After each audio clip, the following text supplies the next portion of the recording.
into Instagram stories, and I'll just go ahead and take a picture right here. Now I'll just create a solid background. So just right on top, the marker right here, I'll select it. And let me just choose a color here on the bottom, and I'll press and hold right in the middle to create a solid background, and I'll press done.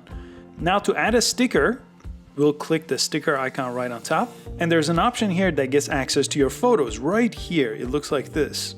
It may be in a different place on your stories here, but go ahead and select that one, and it should get access to all your photos right here, or it's gonna ask you to give it permission, so do that. And then you could go ahead and select one of these right here and then add it right here as a sticker. Now you could resize this with 2 fingers. You could place it anywhere here with just 1 finger.